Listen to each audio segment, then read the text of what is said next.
Voilà, j'ai donc demandé quelle était la réunion ce soir. Enfin, vous savez, on donne des titres à nos réunions et c'est logique. Hein, il y a la réunion de jeunes, il y a la réunion de, j'allais dire, de vieux. Je ne veux pas le dire. Il y a la réunion de jeunes, il y a la réunion de tout le monde, il y a la réunion de prière, il y a la réunion d'évangélisation, il y a la réunion où des fois on jeûne, et puis il y a la réunion du dimanche, il y a la réunion de couple des fois, réunion de serviteurs de Dieu. Voilà, on donne des segments des titres, et c'est logique, parce que on veut que les gens comprennent. Et on m'a dit, c'est une réunion d'évangélisation. Je pense que c'est les réunions les plus importantes. Honnêtement, sincèrement. Oui, c'est les réunions les plus importantes, parce que imaginez que quelqu'un ne soit pas chrétien parmi nous ce soir. Et je crois qu'il y en a. Bien, quelle est la réunion la plus importante? C'est pas parce que... Alors, je ne veux pas minimiser non plus, hein. Je sais que là, il y en a qui doivent enregistrer, donc je sais que ça va peut-être parcourir la France, ce que je vais dire là. Mais c'est pas marqué qu'il y a de la joie dans le ciel quand il y a une bonne réunion de prière. Bah, le Seigneur, c'est agréable, c'est sûr, c'est bien. Mais la Bible précise qu'il y a de la joie dans le ciel pour un seul pécheur qui soit pas. Ça, c'est écrit.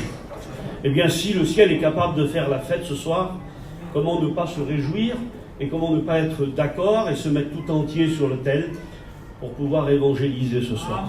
Personnellement, je ne le fais pas souvent. Pourtant, je suis le responsable de l'action missionnaire dans la mission. Eh bien, quand je suis à l'étranger, là, je reviens de l'étranger. Ça fait 5 mois que j'y suis. Et puis, je suis sorti par l'Italie, puisque nous avons eu l'école biblique en Italie. Ça s'est très bien passé, d'ailleurs. Et puis, tiens, je tiens à vous remercier au nom des... en parlant de la section voyageurs Marnouche, 80 missionnaires environ sillonnent, voilà, pratiquement on va dire l'Europe pour évangéliser. Mais il y a aussi la section Rome, qui sont aussi en quantité importante et qui évangélisent leur peuple dans toute l'Europe aussi. Et il y a maintenant aussi, du côté catalan-espagnol, un comité qui s'est monté, et nos frères, ça y est, ont enclenché le pas au niveau de l'évangélisation des pays, donc, et eux aussi, eh bien, veulent sauver leur peuple. Je pense que c'est un message. C'est vrai que dans la mission, l'action missionnaire a démarré très tôt. C'est certainement pas moi qui a inventé l'action missionnaire dans la mission Vie et Lumière. Hein, on connaît les anciens, nos tous anciens qui ont commencé. Je citerai notre vieux frère Fatard qui est près du Seigneur maintenant pour l'Espagne. Et puis il y en a d'autres, eh bien notre vieux frère Madou et d'autres pour la Suisse. Notre vieux frère Jacob pour l'Italie. Et ça, c'est pratiquement dans l'engrenage du réveil de la mission que ça a démarré. Notre frère René Zanellato, l'autre jour je voyais sur le Vie et Lumière, 1960, il était déjà dans les pays de l'Est. Vous comprenez bien qu'on a fait que aller dans le champ que ces frères-là, ils ont ouvert, que Dieu soit béni. Et nous sommes heureux de faire ce que nous avons à faire. Et c'est de tout notre cœur que nous le faisons. Alors, de la part de tous les missionnaires, avant de commencer la lecture, je voudrais vous dire merci pour l'aide que vous nous apportez. Regardez, moi, je suis resté 5 mois. C'est quand même... Vous savez, 5 mois, il faut un petit peu d'argent pour vivre 5 mois. Eh bien, vous m'avez permis, alors pas vous directement, parce que je n'ai pas fait d'offrande ici, mais généralement, eh bien, vous êtes une figure de la mission, vous êtes l'église de la mission. Eh bien, en vous remerciant à vous, je remercie tous les chrétiens qui aident cette œuvre, qui est de gagner les âmes. Jésus a dit, il laisse les 99, alors il ne les abandonne pas, il les laisse en sécurité, mais il va chercher celle qui est perdue. Et ce soir, eh bien, je voudrais me mettre dans la peau de Jésus et être celui qui va chercher quelqu'un qui est peut-être perdu. Alors les chrétiens, dites pas, ce soir la réunion ne va pas me concerner parce que c'est de l'évangélisation, et moi je suis converti, baptisé. Bien sûr, on peut se réjouir, vous savez. On peut se réjouir avec le ciel quand quelqu'un trouve Jésus. Alors moi j'ai fait cette prédication-là, avec une petite note en plus, on va voir selon le temps qui m'est donné. J'ai donc prêché dernièrement en Belgique, parce que j'ai démarré par la Belgique, et puis j'ai fait un grand tour comme ça, en allant encourager les frères. Et j'avais prêché ce message-là, et je me suis dit, si c'est bon pour la Belgique, ça doit être bon aussi pour la France. Alors je voudrais vous parler de 3 hommes différents, mais qui ont eu, si vous voulez, un lien, qui avaient un même besoin. Et pourtant, la vie de ces hommes était totalement différente. Alors, je voudrais donc commencer en vous lisant le verset de Luc, chapitre 18 et verset 19. Il y a des étudiants parmi nous ce soir, il y a des candidats, et il y a des futurs étudiants.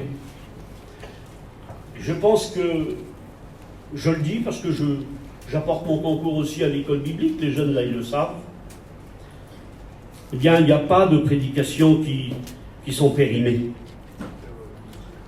Moi je vais vous parler de Zachée ce soir. Je vais vous parler de Bartimée ce soir. Et je vais vous parler de Nicodème. J'ai plein de notes là, j'aurais pu peut-être faire autre chose. On verra, je crois que je dois faire une autre réunion. Mais je le ferai peut-être pour les chrétiens à ce moment-là. Mais ce soir, je voudrais vous parler de ces hommes-là. Luc, chapitre 18, verset 35. Comme Jésus s'approchait de Jéricho, un aveugle était assis au bord du chemin et mendiait. Entendant la foule passer, il demanda ce que c'était. Et on lui répondit, et je vais arrêter là la lecture, parce que je pense que vous connaissez le reste de l'histoire, mais je vais la commenter. Et ils répondirent, c'est Jésus qui passe. Ah, quel point. Alors d'entrée, je voudrais vous dire, le passage est libre là ce soir, c'est Jésus qui passe. Amen. Il y a quelqu'un qui n'est pas chrétien ici? J'aimerais te dire que c'est très dangereux. Nous sommes arrivés à la limite. Certains serviteurs de Dieu crient au feu en disant « Regardez ce qui se passe en Israël !» Et ils ont raison. Parce que les prophéties se précipitent. Non pas pour l'enlèvement de l'Église directement, mais pour l'apparition de l'Antichrist. Et nous savons tous que si c'est sur le point d'arriver, eh bien l'Église est enlevée avant. Ça veut dire que nous sommes là, ça y est, c'est devant nous. Déjà l'apôtre Pierre disait, nous qui sommes parvenus à la fin des siècles. Déjà lui se considérait. Parce que la fin des siècles a démarré avec l'apparition du Seigneur Jésus. À partir de là, le compte à rebours, l'horloge de Dieu s'est mis en route. Et puis les secondes, les minutes, les heures et les années se sont mis à être égrenées comme ça. Et puis, il y a 2000 ans qui se sont passés. Eh bien, nous sommes comme Pierre et nous vous disons, alors bien sûr, certains pourraient dire ici, mais on a entendu ça. Ça fait 10 ans, 20 ans, 30 ans que les pasteurs disent que Jésus va revenir. Eh bien écoute, on ne peut pas te dire, c'est Jésus qui l'a dit. Personne ne connaît le jour ni l'heure. Alors nous, on a la foi, et on espère que Jésus va revenir. Et quand on regarde, on dit, eh bien c'est tout près, c'est tout proche. Alors ça peut tarder encore 15 jours, 6 mois, ou 1 an, mais je ne sais pas si ça va être bien. Peut-être qu'on va revoir un Covid ou un truc comme ça, qui va encore nous éloigner, nous lier, nous attacher. Et on va dire encore là, parce que là, moi aujourd'hui j'ai fait du bateau. Ah, je le dis. Hein. J'ai fait du bateau. Alors, je suis venu une fois dans le Midi, mais j'étais venu pour un cas un peu précis, particulier, on va dire. Et puis, je n'avais pas fait de bateau à ce moment-là. Non, mon beau-frère faisait de la prison. Et puis là, je suis revenu, et puis on m'a emmené en bateau, on m'a fait visiter un petit peu là. Je vous avoue devant le Seigneur que j'ai vu la région, j'ai vu là, par la mer, la côte. On était émerveillés, moi et ma chérie là. C'est pas possible que c'est beau comme ça. Ah, les maisons, les artistes, tout ça. Eh bien, j'aimerais vous dire que c'est bien, on ne va pas refuser ça quand même, c'est devant nous. Mais ne soyez pas... vous habitez une belle région, on vous l'a dit, et puis je vous le dis encore ce soir, mais soyez plutôt fiers de votre appartenance à Jésus-Christ. Plus ça encore que d'être un homme ou une femme du Midi. C'est merveilleux, c'est magnifique, vous avez toujours le soleil.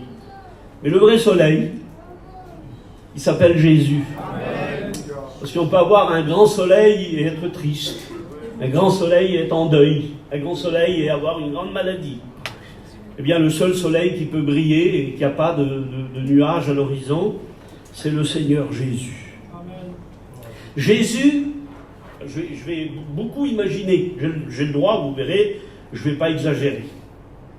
Mais on a le droit de penser que c'est ça sans dire que c'est ça. Il faut faire attention avec ce que l'on dit quand ce n'est pas écrit. L'apôtre Saint Paul nous donne un conseil vital et il dit de ne pas aller au-delà de ce qui est écrit. Et la mission n'a pas pour habitude, je dis la mission parce que je parle des serviteurs de Dieu, n'ont pas l'habitude d'exposer des choses en dehors de l'écriture. Mais quand même, on peut imaginer la vie de Bartimée, on a le droit quand même, parce que c'est un homme qui a existé dans la Bible. Eh bien, il est là près d'une ville, et moi quand j'avais prêché ça, si Étienne se souvient, en Belgique, j'avais pris cette ville, puisqu'on va parler de Jéricho, et j'avais dit c'est comme si c'était Cannes. Et je parle de Cannes, vous y êtes là, c'est à côté. Eh bien, quand j'ai regardé dans la Bible, là, j'ai vu que Jésus prenait la direction de Jéricho. Et puis on a le droit de se poser des questions, dire est-ce que Jésus a été au hasard, ou est-ce qu'il avait un travail défini? Est-ce que Jésus avait une vision précise de ce qui se passait à Jéricho? Eh bien, personnellement, je le pense vraiment. Vous savez que Jésus, eh bien, la Bible dit que quand un homme paraissait devant lui, les disciples l'avaient confessé, ils avaient dit, Seigneur, nous savons une chose, c'est que toi, tu ne regardes pas à l'apparence. Et nous, on regarde parfois à l'apparence. Serviteur de Dieu, même ancien, on peut se laisser influencer par l'apparence de quelqu'un. Le prophète lui-même, Samuel, vous vous souvenez? Dieu lui avait dit, va là-bas chez Isaïe, j'ai vu un de ses fils, il faut que tu oins pour roi. Et quand il a vu Eliab et compagnie, le prophète inspiré, eh bien il s'est laissé impressionner. Il s'est laissé, il a dit, ah, quelle envergure, quelle taille, quelle carrure. Ça doit être celui-là que le Seigneur a choisi. Vous voyez, on peut être un prophète, et quand on n'est pas inspiré, on peut se laisser tromper, parce que l'apparence, ça compte beaucoup pour nous. Eh bien là, je ne sais pas. Mais il y a une chose que je sais, c'est que Jésus prend la direction de Jéricho. Jéricho, c'est reconnu, et c'est connu. Elle est considérée comme l'une des plus vieilles villes de la Bible entière. Il y a des très vieilles villes dans la Bible. Jéricho, c'est une des plus vieilles, et elle est réputée à l'époque de Jésus pour sa beauté. On l'appelle la ville des palmiers. Voilà, je ne l'invente pas, ça. Hein. C'est la signification même de Jéricho. Eh bien, quand Jésus prend la direction de Jéricho, personnellement, je pense qu'il pensait à Bartimée. Et c'est pour ça qu'il allait à Jéricho. C'est pour ça que je suis là ce soir, moi. C'est parce que Jésus pensait à toi. Et c'est pour ça aussi que quand un serviteur de Dieu frappe devant une caravane, ou qui rentre dans un terrain désigné, ou qui vient dans une région où il n'y a pas grand-chose de fait au niveau de l'évangile, eh bien c'est Jésus qui prévoit. C'est Jésus qui pourvoit. C'est Jésus qui dirige. Et Jésus se dirige en direction de la belle ville, de la grande ville. Laissez-moi imaginer, je suis sûr que Bartimée avait entendu parler de Jésus. Et je vais vous dire pourquoi. Parce qu'il y a un mot qui trahit Bartimée. Et vous verrez, c'est lequel, au moment voulu. Mais à un moment donné, sûr et certain que Bartimée avait entendu parler de Jésus. La Bible dit que la renommée de Jésus, hein, c'est vrai les frères, c'est marqué dans le Nouveau Testament, la renommée de Jésus se répandait. Dans les villes, dans les bourgades, dans les villages, partout, la renommée de Jésus se répandait. Je suis sûr que c'est venu jusqu'aux oreilles de Bartimée. Et il a dû entendre, là-bas il a purifié un lépreux. Là-bas il a ressuscité un mort. Là-bas une femme était courbée. Jésus l'a redressée. Et puis d'un seul coup, Bartimée a dû se mettre à rêver. Mais voilà, il y avait un embarras dans sa vie, c'était la ville des riches. Et il a dû se dire, Jésus, simple comme il est, parce que Jésus était un homme simple, vous le savez. Je pense qu'on est en train de perdre notre simplicité, nous les rabbins. Je pense qu'il faut y revenir un petit peu. Il n'y a pas de grand docteur parmi nous. Il n'y a pas de premier ministre parmi nous. Il n'y a encore pas longtemps, pardonnez-moi, je ne veux pas vous choquer, mais moi, vous savez comment que, pardonnez-moi, hein, je me mouchais, vous savez comment moi, avec mon pull. Comme ça. Ouais. Bah voilà, c'est mon identité. Je suis un voyageur, je n'ai pas été à l'école, moi. Paillon, l'un des plus grands enseignants parmi nous, a appris à lire sur une carte grise. Moi, j'ai dû aller 3 jours à l'école. Jamais fait d'école, donc le peu que j'ai, c'est le Seigneur qui me l'a donné. Amen. Qu'as-tu que tu n'as reçu? Et si tu l'as reçu, pourquoi tu roulerais les mécaniques? C'est ça qui veut dire verset. Hein? Montre-moi ce que tu as en dehors de ce que je t'ai donné. Voilà ce qu'il dit. Hein? Eh bien, Seigneur, j'ai des poches vides, j'ai rien. Donc c'est lui qui me l'a donné. Et si je suis intéressant pour vous ce soir-là, eh bien c'est parce que c'est lui qui l'a permis. Amen. Sinon, je suis misérable, voilà, j'ai pas de valeur. Moi, j'ai les valeurs que Dieu m'a données, comme il a donné ici à tous les serviteurs de Dieu et à tous les chrétiens et les chrétiennes qui sont parmi nous. Donc Jésus se dirige en direction de Jéricho, et peut-être que Bartimée se met à rêver, mais le fait qu'il habite une ville de riches, peut-être qu'il se disait, vous savez, Jésus était simple, c'est ce que je disais, la Bible dit qu'il avait un vêtement sans couture. C'était juste pour préciser la simplicité de Jésus. Eh bien peut-être que Bartimée disait, mais Jésus ne viendra pas là. Et c'est trop riche. Il ne doit pas aimer les riches, Jésus. Et les gens, ils aiment trop le commerce, ils aiment trop le trafic. Eh bien, Jésus, jamais il viendra là. Il fait les petits villages, les petites villes, là où il y a des gens simples. Et peut-être que le soir, quand Bartimée rentrait, je ne sais pas s'il avait une maison, mais en tous les cas, c'est sûr, il n'habitait pas Jéricho, c'était bien trop cher pour lui. Il devait habiter, je ne sais pas où il habitait, moi, il devait se mettre dans un petit coin, là. C'était un aveugle de naissance. Je me suis laissé dire l'autre jour, j'ai vérifié, j'ai regardé. Alors, il faut le prendre au conditionnel, mais apparemment, ça tiendrait la route. L'aveugle de naissance, ici, pour nous, ça veut dire, eh bien, quelqu'un qui est né sans voir. Pas dans la Bible. En tous les cas, pas dans la syntaxe. C'est un mot français, c'est peut-être compliqué, je ne veux pas vous compliquer, mais ceux qui ont été à l'école, là, ils ont peut-être appris ces mots-là. La sémantique et la syntaxe, hein, Étienne ?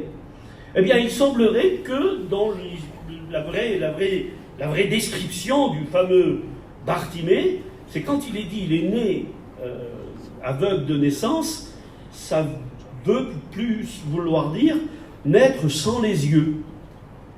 Et l'autre jour, j'ai regardé, là, j'étais un petit peu stupéfait de savoir qu'en Inde, une petite fille était née sans les yeux. C'est un handicap terrible. Les orbites vides.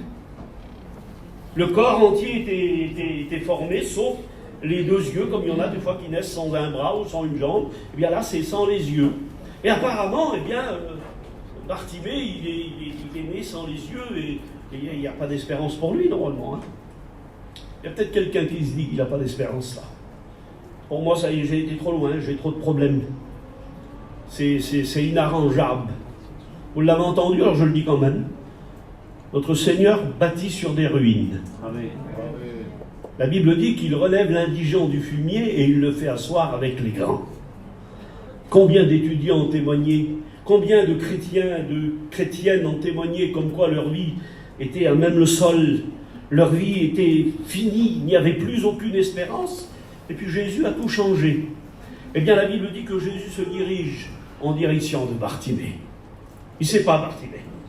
Mais d'un seul coup, sur son chemin, qu'il connaissait par cœur, très certainement, il ne voyait pas, mais il connaissait. Vous savez, les mendiants qu'on a en France, eh bien, ils savent se mettre là où les routes sont fréquentées. Souvent, on les voit à la sortie des marchés ou à la rentrée.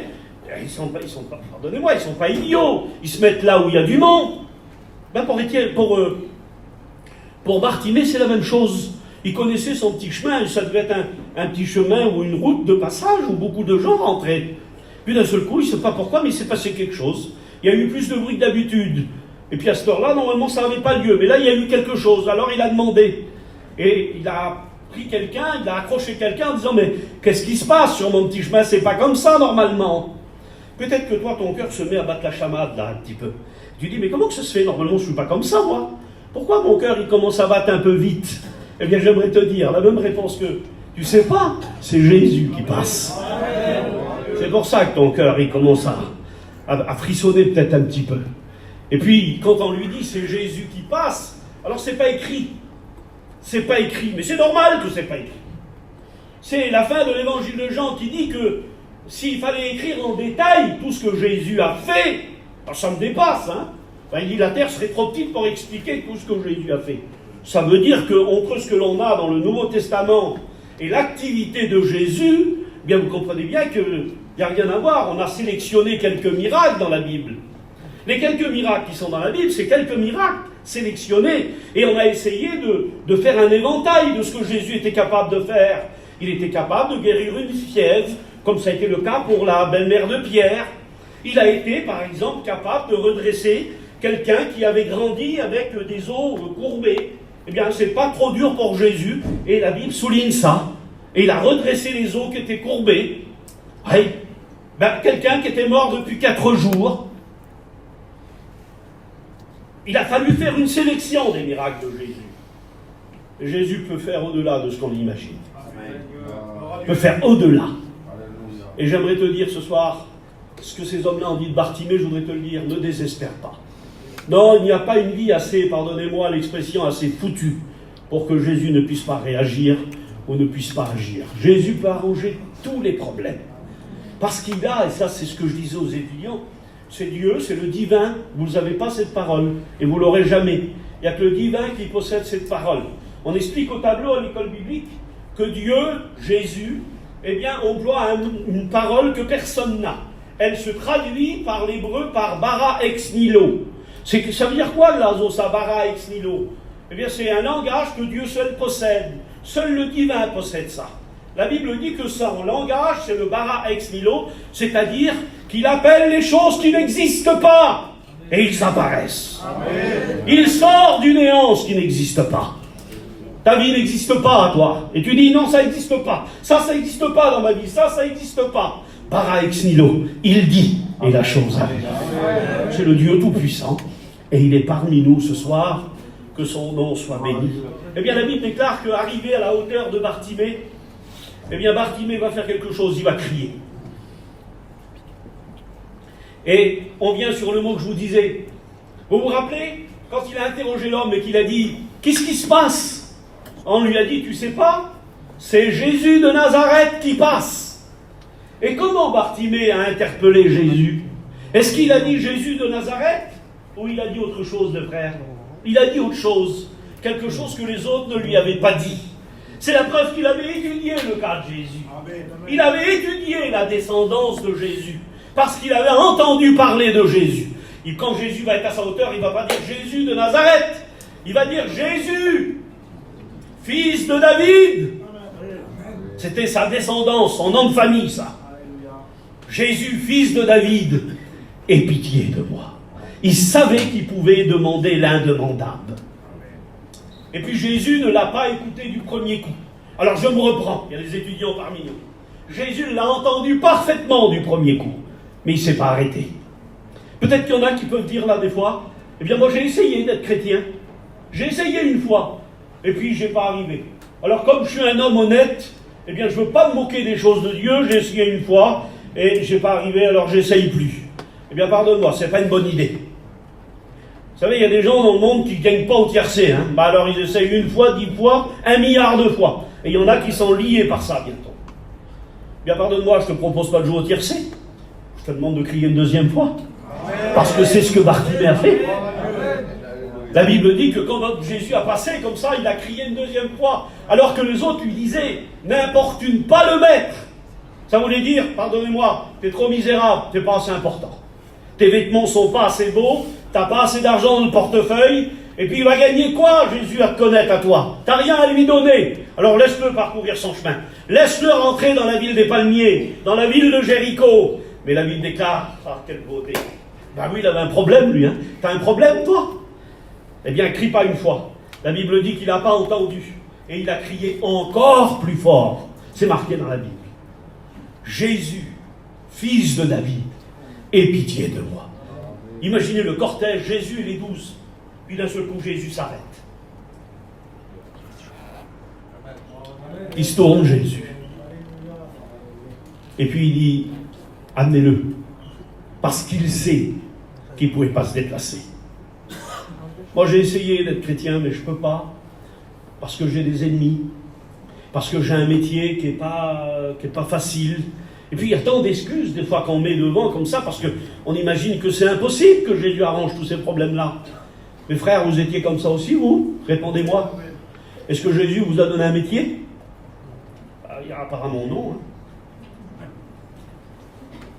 Il vous a donné un métier, les frères? Amen. Vous avez tous du cholestérol.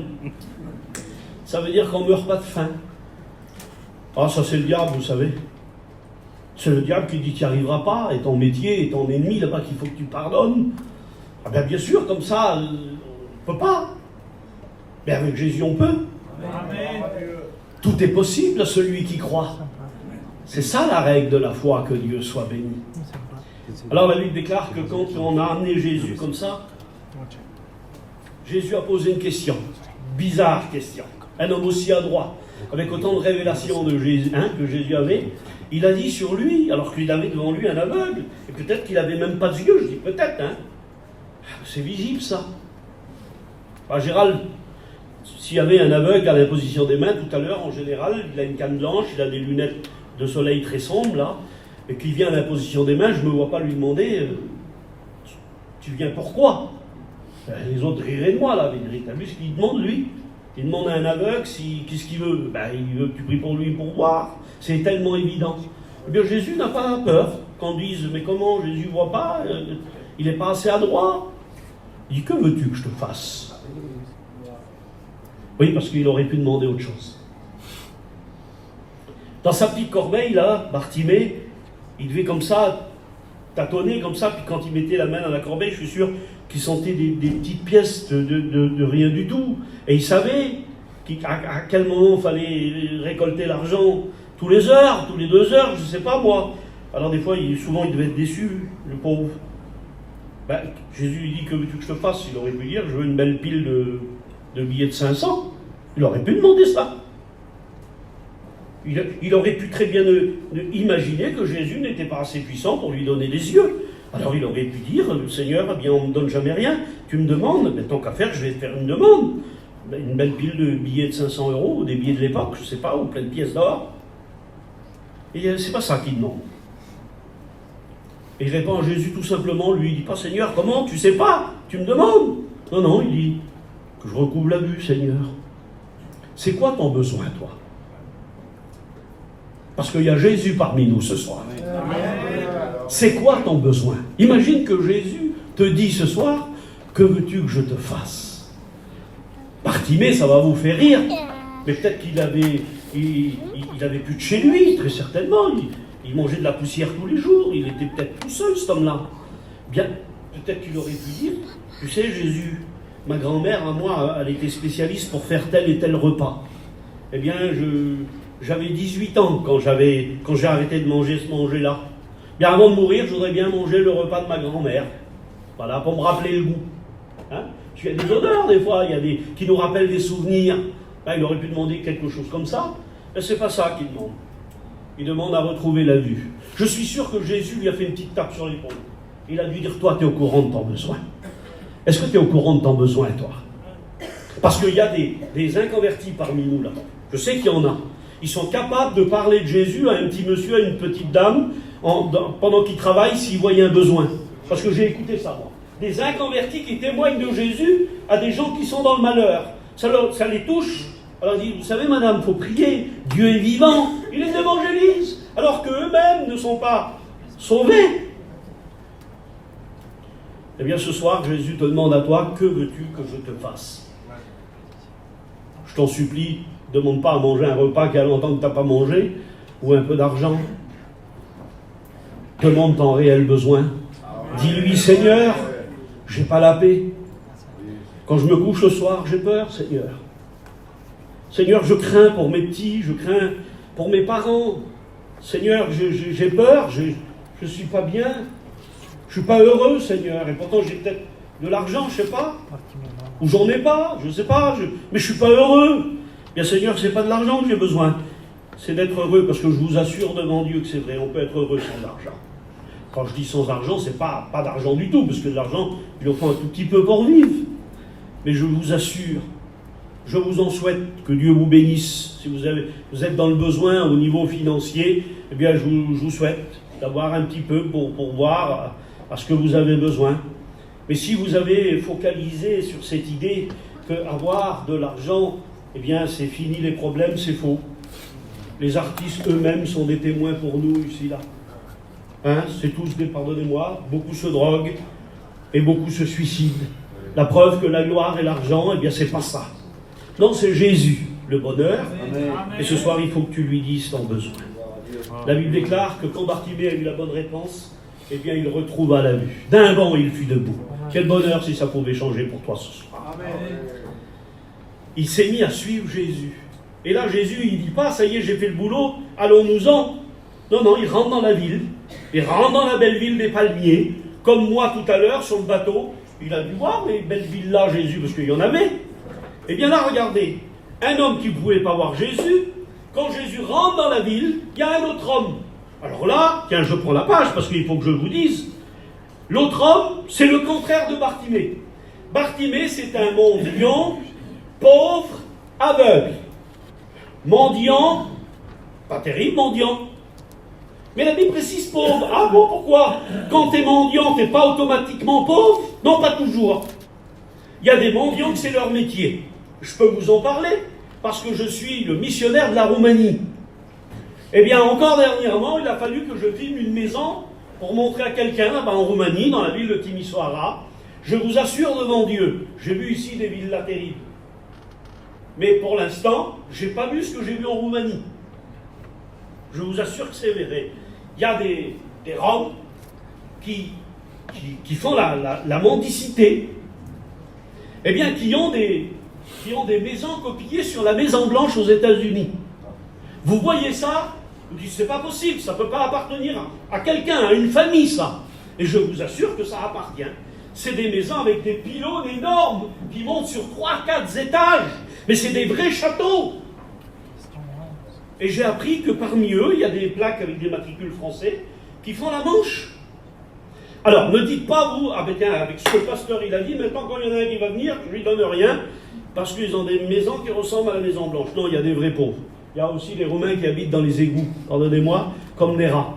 On en a sorti, nous, et on les a évangélisés aussi. Donc, dans le doute, vous ne pourrez pas dire, je ne donne pas parce qu'il a une maison comme le président américain. Étant donné que vous ne savez pas à qui vous avez affaire, continuez à donner d'autres petites pièces, parce que parmi eux, il y a des très malheureux aussi. Mais c'est juste pour vous dire, pourquoi pauvres et mendiants? Eh bien, parce qu'il y a des gens qui, c'est leur métier, mais qui ne sont pas pauvres. Eh bien, lui, il faisait la mendicité parce que c'était un vrai pauvre. Il était pauvre et il était mendiant. Voilà pourquoi il demandait, c'est parce qu'il n'avait rien. Un mendiant pauvre et en plus handicapé, aveugle. Et là, c'est un homme, pas rien, hein, quand on dit certains, ça c'est un homme. Bien là, pardonne-moi, c'est pas ta famille qui dit que tu es un homme terrible.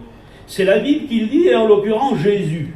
Il dit un homme riche, pas mal, et chef. Imaginez un petit peu vous savez, il y a des gens qui sont prêts à aller loin pour être reconnus dans le monde. Pour être considérés comme des chefs, il y en a qui risquent leur vie tous les jours.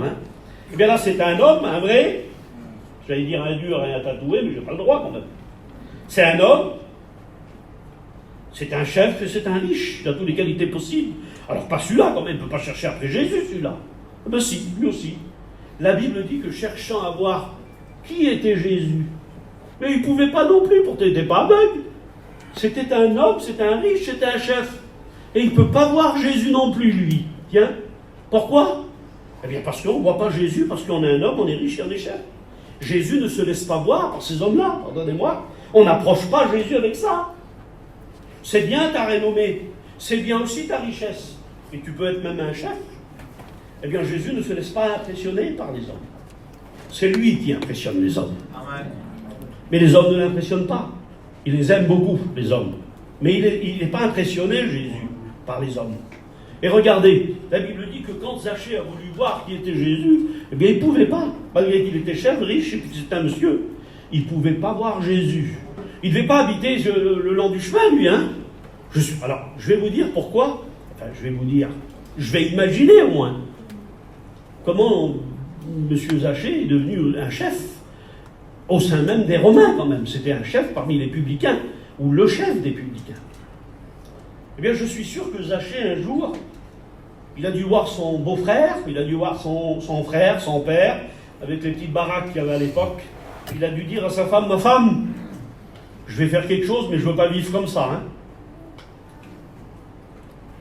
Peu importe si c'est un métier à coucher dehors, je suis prêt à tout, mais je ne veux pas vivre comme eux. Et il s'est mis au service des Romains. Ça, je vous assure que c'est vrai. Et il a monté les échelons un à un, jusqu'à ce qu'il est devenu chef. Vous ne pouvez pas dire un chef comme ça, quand on travaillait pour les Romains. On était contrôlés, on était vus, on était testés, pour voir si on pouvait rapporter de l'argent à l'équipe romain, là. C'était logique, ça. Eh bien, il a réussi. Alors, il s'est attiré des ennuis en faisant ça. Imaginez travailler pour l'ennemi, c'est comme si, pendant la dernière guerre mondiale, là, des gens travaillaient pour les Allemands. On voit les documentaires à la télé, pour ceux qui ont été en relation avec les Allemands, eh bien, on sait, les femmes étaient tendues, les autres étaient pendus, parce que ça a été la honte du pays, ça. Eh bien, pour l'époque, c'était la même chose. Notre Zachée a voulu une belle maison, il a voulu habiter Jéricho plutôt qu'une petite bourgade, mais ça y a coûté cher. Très certainement que ses parents ne lui parlaient plus. Sa famille le regardait de travers. Et puis au départ, c'était peut-être une bonne idée que de vouloir réussir dans la vie. Mais il ne faut pas être prêt à tout. Parce qu'on peut le regretter. Eh bien, pardonnez-moi, je suis sûr que Madame Zaché, quand elle allait à Carrefour, mais il n'y en avait pas de l'arzo. Bon, ben alors, je ne sais pas, mais au marché, bien, ça existait, ça. Bien, quand elle allait au marché et qu'elle voyait les dames, elle voyait peut-être ses belles-sœurs, ses sœurs. Puis elle dit, elle est là, elle, détournons-nous. Elle a fait la honte de notre famille. Hein, avec son mari. Ils n'aiment pas les sous, eux. Pardonnez-moi, je parle de l'agitant. Regarde, ils nous ont mis dans la honte. Plus personne ne peut voir notre famille à cause d'eux. Bien, on s'en va, on les laisse. Et puis peut-être que Madame Zaché, le soir, eh bien, quand elle était là au repos avec son cher époux, Zaché, elle disait, tu sais, ben, au départ, c'était bien. Je me rappelle, quand tu es venu avec les premiers sacs de sous, les premiers bénéfices, c'était trop beau. Je te rappelle, comme tu m'as dit, regarde, un nouveau salon, une nouvelle cuisine. Et puis, on va la vendre, la maison, on va s'acheter quelque chose de mieux. Jusqu'à ce qu'on s'est payé une des plus belles villas de la fameuse ville Jéricho. Elle a dit, mais maintenant, tout le monde se détourne de nous. Tu crois qu'on a fait un bon choix? Puis après tout, on n'est pas si heureux ça avec ces sous-là. On a perdu les vraies valeurs, on a perdu nos familles, on a perdu le respect de notre peuple. Et puis peut-être que Zaché l'admettait, mais comment réparer? Irréparable, j'imagine, hein, j'ai le droit. Puis d'un seul coup, ce Zaché-là, il a entendu aussi parler de Jésus. Ce Jésus que les chrétiens te disent là. Comment ça se fait que ça fait si longtemps que tu n'es pas venu encore? Et puis il a dû s'imaginer. Il a dû dire, ce serait quoi la solution? Mais il n'y en a pas. Comment on peut faire marche arrière? On ne peut pas faire marche arrière. Et puis peut-être que lui aussi, il a entendu parler de Jésus. Et puis tout à coup, écoutez bien ce qui se passe. Quelle beauté. Quand Zaché veut voir Jésus, avec son nom, avec son argent, avec son titre, eh bien il ne peut pas. Parce que la Bible dit qu'il était de petite taille. Pardonne-moi, ta renommée, ton argent, c'est trop petite taille. Approche pas Jésus avec ça et il ne se laissera pas trouver. Il se laisse trouver quand un malheureux crie. Alléluia. La Bible dit que l'Éternel l'entend. Et il le délivre. Mais pas un homme qui se croit bien ou à la hauteur de Jésus. Il faut se sentir malheureux pour crier à Jésus, vous savez. Eh bien, la Bible déclare que Bartimée a regardé le long du chemin, puis il a vu un arbre, un sycomore. Un jour, un frère croyait que il disait Zaché montait sur un sycomore. C'est vrai ce que je vous dis. Hein. Et puis d'un seul coup, le frère a dit en bas, c'est un arbre. Parce que l'autre, il disait sycomore, mais il n'expliquait pas ce que c'était. Et il y avait des petits chrétiens ou des nouveaux là qui n'étaient pas obligés de savoir que c'était qu'un sycomore. Et puis lui, il a dit quoi? Un rhinocéros. Ben non, c'était pas un rhinocéros, c'était un arbre, un sycomore. Et l'histoire déclare que il est arrivé, il a vu la seule solution pour voir Jésus, c'était de monter sur l'arbre. Mais dites-moi, un homme de classe, comme un monsieur, il ne monte pas aux arbres. C'est ridicule. C'est bon pour les petits, ça. À moins qu'on soit élingueur. Mais lui, c'était pas son métier. Hein, à moins qu'on soit bûcheron. Mais il n'était pas bûcheron. C'était un monsieur. Alors, monter aux arbres, c'est ridicule. Ben, il y a peut-être des choses que tu dis, toi, moi, j'ai jamais pleuré. Moi, j'ai écouté des hommes dire, même à l'enterrement de mon père, j'ai pas pleuré. Parce que c'est des hommes durs, il faut croire que le cœur est dur. Hein. Mais peut-être que Jésus te demande quelque chose ce soir. Et c'est à cette condition-là. Oui, parce qu'il y a des conditions pour rencontrer Jésus.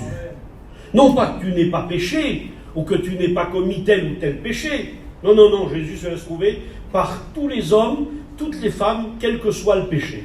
Il y a des moments où Jésus peut nous demander quelque chose. Comme pour Zaché, c'était de monter dans l'arbre. Fallait qu'il monte dans l'arbre pour voir Jésus. Qu'est-ce qu'il faut que tu fasses, toi, pour voir Jésus? C'est spirituel, l'arbre, vous l'avez compris. Hein? Eh bien, l'histoire déclare que son besoin était tellement grand qu'il n'a pas regardé non plus, lui. Il ne pouvait pas voir Jésus, comme Bartimée, alors qu'il était riche, qu'il était chef et que c'était un monsieur. La Bible déclare qu'il est monté dans l'arbre. Et puis là, il était caché, certainement, parmi les feuilles, et il attendait que Jésus passe pour enfin voir le visage de Jésus. Ça devait être ça qu'il voulait voir. Il ne voulait pas trop, il voulait juste apercevoir Jésus, à quoi il ressemblait. C'était un jeune prophète, un jeune rabbin, rabbi on l'appelait. Et il voulait voir à quoi il ressemble. Il y avait tellement de miracles attachés à ce Jésus. Mais il voulait savoir à quoi il ressemblait. Comme les artistes, vous avez vu, tout le monde se tue pour être au premier rang, pour voir à quoi il ressemble, le monsieur. Eh bien voilà, les gens. Le monsieur, là, il était peut-être comme ça, Zachée. Il voulait voir à quoi Jésus ressemblait. Puis à un moment donné, Jésus s'est arrêté sous l'arbre. Et il l'a appelé par son nom. Alors, est-ce que Jésus l'a fait parce qu'il était en même temps qu'il était complètement homme, il était complètement divin? Est-ce que Jésus a eu là une parole de connaissance, ou est-ce qu'il a manifesté son pouvoir divin en disant Zachée? Ou bien avait-il entendu parler de lui? Est-ce que quelqu'un avait donné le signalement à Zachée? C'est un petit homme, c'est un chef.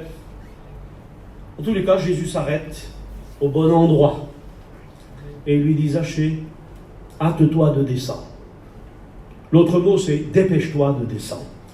Eh bien, moi, je voudrais te presser aussi ce soir. Je voudrais te dire, dépêche-toi. Il y a trop longtemps que tu écoutes parler de Jésus. Il y a trop longtemps que tu as fait une expérience personnelle, toi, avec lui. Il y a trop longtemps que tu l'as testé. Il y a trop longtemps que tu as prié, il t'a répondu, peut-être tout en étant pas chrétien. Est-ce que c'est possible, ça? Un jour, c'était Noël, et puis je voulais aller voir quelqu'un. Et puis, quand je suis venu comme ça, par la grande vitre de la maison, j'ai vu ce quelqu'un que je voulais voir. Il était chez lui. Et il écoutait un beau morceau de musique. Alors j'ai dit, c'est Noël, tiens, je rentre. Je vais parler un petit peu avec lui. Et quand je suis rentré, trop tard, j'ai vu qu'il était ivre. Mais c'était trop tard, il m'avait vu. Alors j'ai pas pu reculer. Et comme tous les hommes ivres, vous avez vu la publicité, tu t'as vu quand t'as bu, hein? Il est venu comme ça, et puis il me parlait là, à 5 cm. Alors moi je faisais ça. Et je faisais du sous l'eau, quoi. Je retenais ma respiration, et puis il me parlait, c'était gênant. Voilà, il sentait l'alcool, c'est normal, il était ivre. Et puis il me parlait de tout près. Je dis, Seigneur, comment je vais faire pour me dépêtrer? Comment je vais faire pour me sauver? Et il me parlait.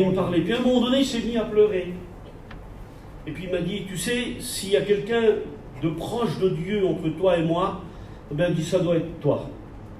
Il a dit, mais moi je veux te dire. Et en pleurant, il a dit, le Seigneur, je le connais. Ben oui, nos païens sont tellement évangélisés qu'ils finissent par le connaître, un peu Jésus en tous les cas. Ils savent de quoi il est capable, ce Jésus. Mais ils n'ont pas vécu encore d'expérience. Mais celui-là, tout ivre, il me disait, eh bien moi, tu vois, Glazo, j'ai déjà prié, et le barreau des Hével, parce que c'est comme ça qu'il disait, m'a déjà exaucé. Alors moi, je ne me voyais pas dire à un homme ivre, à un homme sourd, ah non, il ne peut pas t'exaucer, tu n'es pas chrétien, il n'écoute que les chrétiens, il n'exauce pas les pécheurs. Je ne me voyais pas lui dire ça. J'avais pas envie d'avoir un œil au beurre noir le soir de Noël. Hein.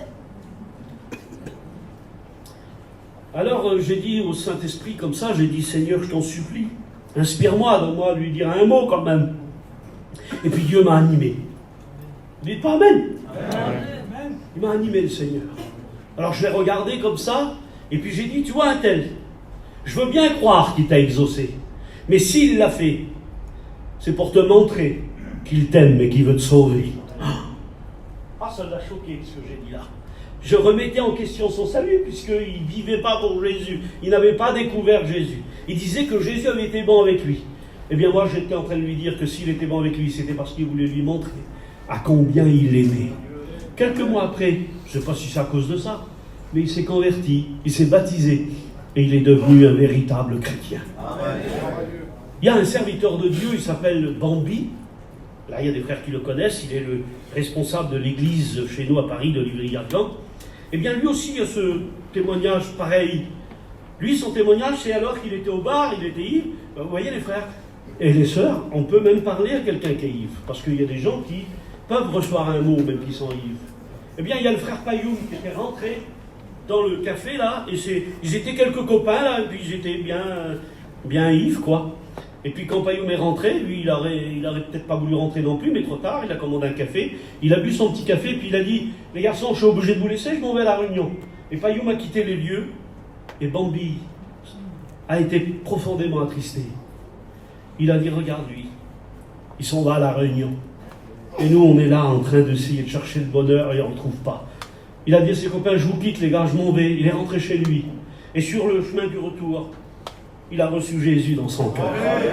Il est venu devant sa caravane. Il a tombé à genoux devant sa femme. Et il pleurait, puis elle croyait qu'il était encore mort, ivre, mais c'était vrai qu'il était ivre. Mais c'était vrai aussi qu'il avait trouvé Jésus. Il est devenu un vaillant serviteur de Dieu. Ah, que c'est bon. Eh bien là, notre Bartimée, hâte-toi, dépêche-toi de descendre. J'imagine le retour, et je vous parle 5 minutes du dernier, puis j'arrête. J'imagine le retour de Zachée. Puisque Jésus lui dit, Zachée, dépêche-toi de descendre. Alors, les serviteurs de Dieu le savent, mais peut-être que toi, tu ne sais pas. Pourquoi Jésus a dit dépêche-toi? Eh bien, parce que Jésus, c'était la dernière fois qu'il passait à Jéricho. Après, Jésus mourait. Donc, il ne pouvait plus revenir à Jéricho. Je ne veux pas vous faire peur. Mais on n'a pas dit, nous, c'est pas possible, un tel n'est plus là. Mais j'ai parlé avec lui hier. Eh bien, peut-être qu'il y en a là qu'il faut qu'il se dépêche. Je vous souhaite une vie de 100 ans. N'ayez pas peur, ne soyez pas... croyez pas que je vous porte la poisse. Je ne suis pas un oiseau de mauvais augure. Mais c'est tellement vrai ce que je vous dis. Aujourd'hui, on est là, demain, on n'y est plus. On le sait mieux que n'importe qui, et pourtant on ne fait pas attention. On vit comme si on vivrait 200 ans. Hâte-toi de descendre. Car il faut qu'aujourd'hui, pas demain, toi tu peux te dire, il faudrait que j'essaye un jour. Ou alors j'essayerai demain. Non, il faut qu'aujourd'hui, c'est aujourd'hui l'instant béni. Ne remets pas à demain ce que tu peux faire ce soir. Aujourd'hui, je dois demeurer chez toi.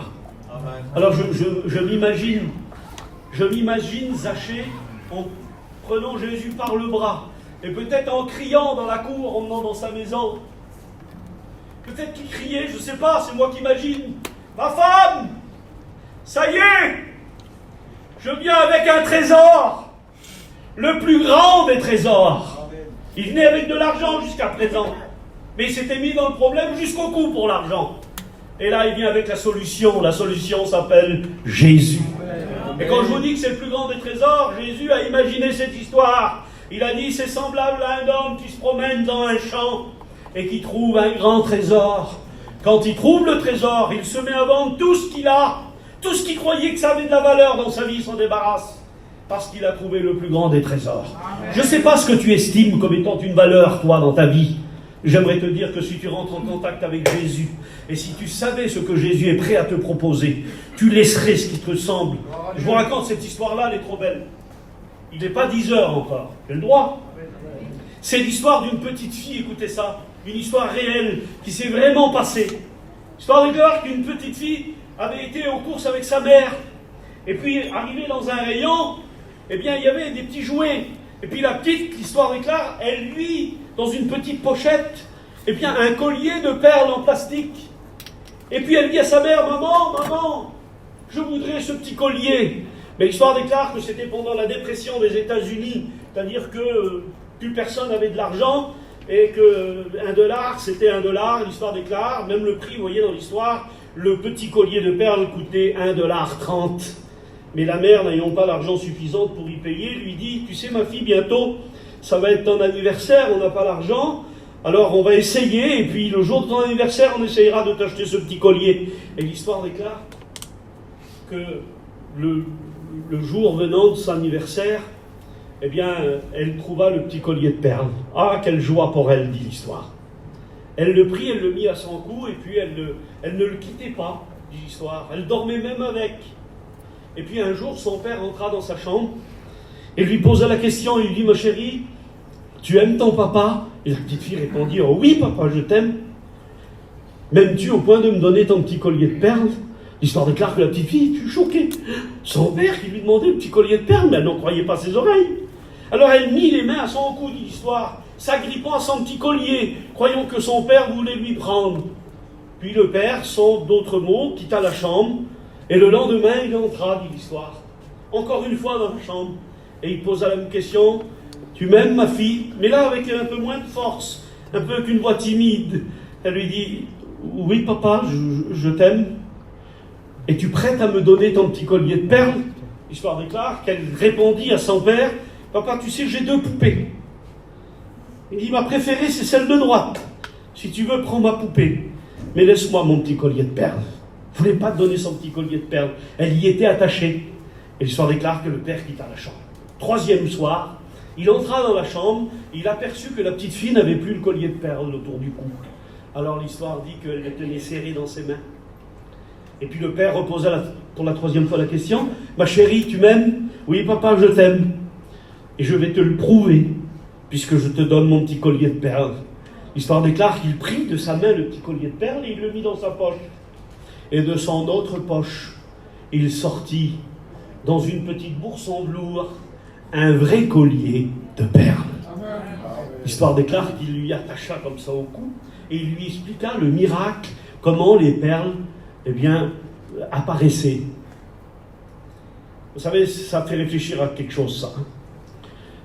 Jésus, il te propose des vraies perles. Mon Dieu, ce que tu es attaché aux perles en plastique. Parce que tout ce que tu aimes, c'est du toc. Tout ce que tu aimes, c'est du plastique. T'imagines que tu es dans la peau de la petite fille, en voulant garder tes perles en plastique, alors que Jésus te propose des vraies perles ce soir. Je vais oser vous parler du troisième personnage. La Bible déclare aussi, lui, c'était un grand chef, puisque c'était un docteur de la loi. Il s'appelait Nicodème. Et la Bible déclare que lui aussi est venu trouver Jésus de nuit. Il ne voyait pas bien non plus. C'est terrible. Hein. L'autre, il est aveugle, l'autre, il est trop petit, il ne peut pas voir. Et celui-là, c'est un maître en la religion, et il vient de nuit trouver Jésus. Il n'avait pas de pile électrique. Et si tu avais une bougie, ça éclairait mal. Donc lui aussi, il a du mal à voir Jésus. Et pourtant, c'est un monsieur qui a Dieu dans sa vie. Il est le chef. C'est aussi un dominant dans son domaine, puisque c'est un docteur de la loi. Il faisait partie du Sanhédrin, Nicodème. Les 70 qui géraient tout Israël. Eh bien, il vient trouver Jésus de nuit. Et il parle à Jésus et lui explique. Et il lui dit à Jésus, il faut que tu m'expliques. Je ne sais pas, il y a peut-être quelqu'un qui a une religion ici, là. Il y a peut-être quelqu'un, un religieux, une religieuse, quelqu'un qui se dit, moi aussi j'ai mon Dieu et je ne changerai pas avec le vôtre. Eh bien, comme Nicodème, va faire la guerre de religion. Il faut y aller avec un cœur sincère devant Jésus, si tu veux trouver la vérité. Et Nicodème, eh bien, il est venu trouver Jésus de nuit. On ne sait pas trop pourquoi il est venu de nuit. Deux solutions possibles. La première solution, c'est que Nicodème avait trop de travail pour venir voir Jésus dans des heures normales. Alors il est venu quand il avait fini son boulot, son travail de docteur de la loi, et puis il avait 5 minutes, là, peut-être à 9h le soir, je ne sais pas, et il a profité pour venir parler à Jésus, parce qu'il avait entendu parler de Jésus. Ou alors, c'est des autres pharisiens, des autres scribes, qui sont venus vers Nicodème et qui ont dit, tu sais, Nicodème, il y a un jeune prophète là qui nous fait passer des mauvais quarts d'heure, hein. Il nous dit qu'on a pour père le diable, il dit qu'on ressemble à des tombes, à des sépulcres blanchis.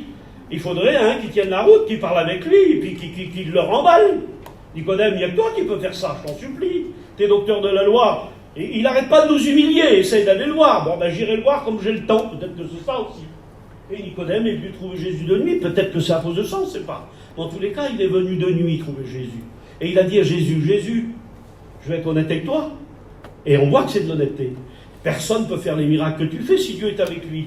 Mais explique-moi alors, parce que je ne comprends pas, parce que moi aussi, j'ai ma religion. Nous aussi, on possède le Dieu du ciel.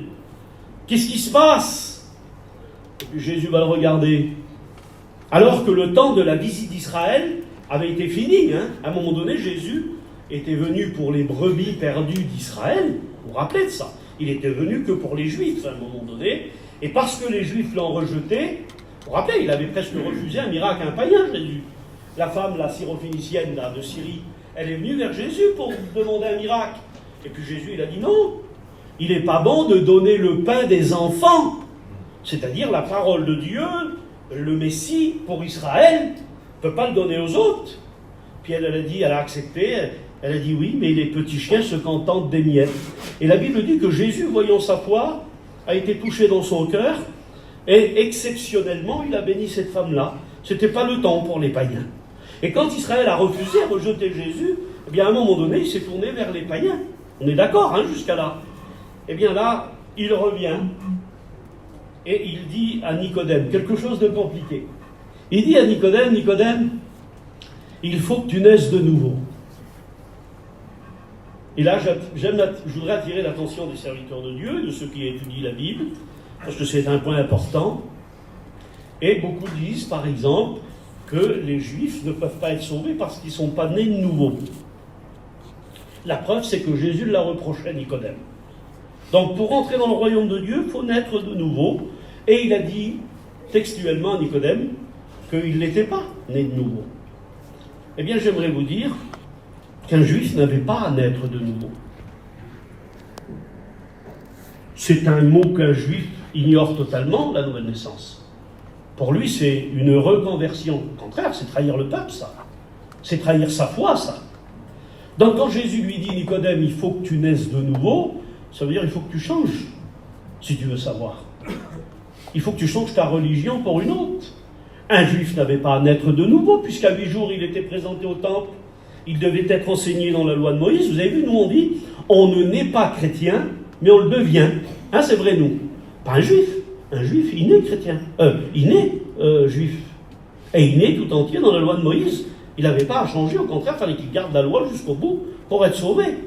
Donc il ne comprend pas. Il dit, mais nouvelle naissance, c'est une preuve que c'est tellement pas familier avec lui qu'il dit comment on peut, quand on est vieux, redevenir un petit bébé. Vous voyez qu'il ignorait totalement la signification du mot nouvelle naissance. Et c'était logique pour un Juif qui ne comprenne pas. Jésus lui complique l'existence parce qu'il est en train de dire à Nicodème, voilà, il y a un autre plan pour vous maintenant, il faudra attendre l'autre plan. Vous avez, la lumière est parue chez les siens et les siens ne l'ont pas reçue. Eh bien, c'est comme si Nicodème mettait son pied en travers la porte et il voulait en savoir plus. Et puis Jésus ne pouvait pas se renier lui-même. Jésus a dit, je n'ai jamais mis dehors celui qui venait à moi. Eh bien là, il ne pouvait pas refuser non plus Nicodème. Alors il a dit à Nicodème ce qu'il n'avait même pas dit à ses disciples. Il a révélé le plan à Nicodème, alors qu'il ne l'avait fait à personne. Il a dit, Nicodème, Dieu a tant aimé le monde. Ah oui, c'était ça la nouvelle naissance. Et ce n'était pas facile pour un Juif. Dieu a tant aimé le monde qu'il a donné son Fils. Il fallait que Nicodème croie que Jésus était le Fils de Dieu. Et la Bible déclare qu'après Nicodème a cru et qu'il est devenu disciple du Seigneur.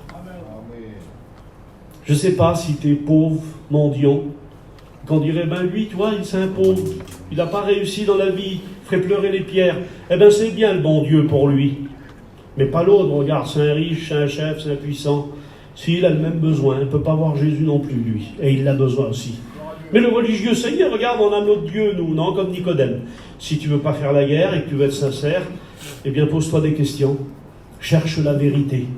Si tu étais religieux, que tu serais parmi nous, eh bien, je te respecte, je t'honore, mais je te dis, si tu as envie de découvrir la vérité, mets-toi devant lui. Demande-lui à lui qui te montre où est la vérité, et il le fera, que son nom soit béni. Nous te rendons grâce, Seigneur, nous te disons merci pour ta parole.